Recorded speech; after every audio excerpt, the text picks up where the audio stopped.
JK Yadav Films present. JK Yadav Films.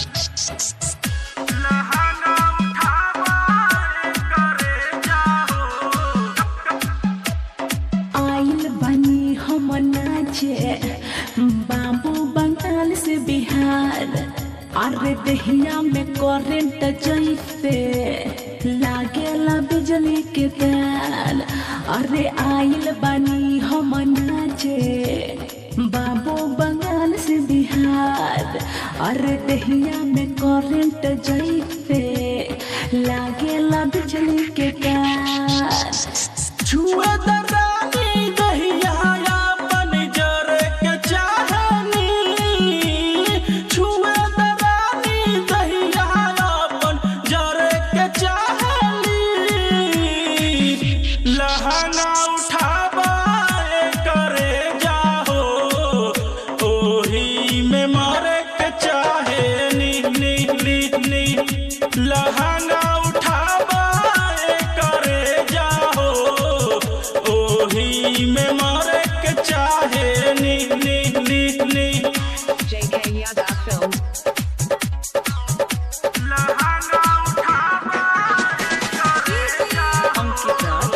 ओही में मारे के चाहे नी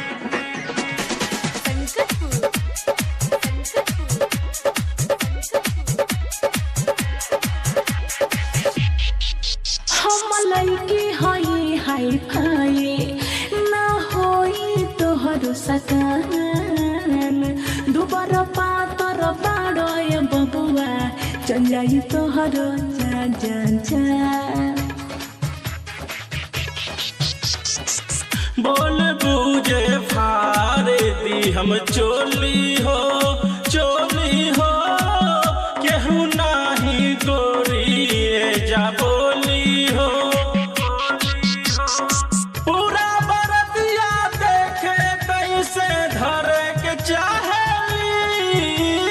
पूरा बरतिया देखे कैसे धरे के चाहेली। लहंगा उठावा करे जाहो ओही में मारे के चाहे नी नी नी नी। लहंगा उठावा करे जाहो ओही में मारे के चाहे नी नी नी नी नी। Ankit Raj. लहंगा उठावा करे जाहो JK Yadav Films.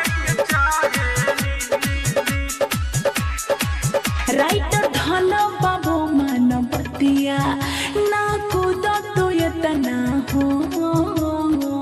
तोहरा जैसन लइका जियान कोई के तना हो।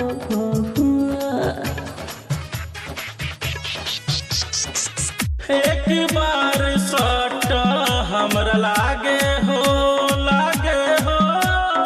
5 मिनट में लगबू भागे हो। धई के कोर बिछाई के बोरा लड़े के चाहनी। धई के कोर बिछाई के बोरा लड़े के चाहनी। लहंगा उठावा करे जाहो ओही में मारे के चाहे नी नी नी नी। लहंगा उठावा करे जाहो ओही में मारे के चाहे नी। Ambe recording studio Delhi.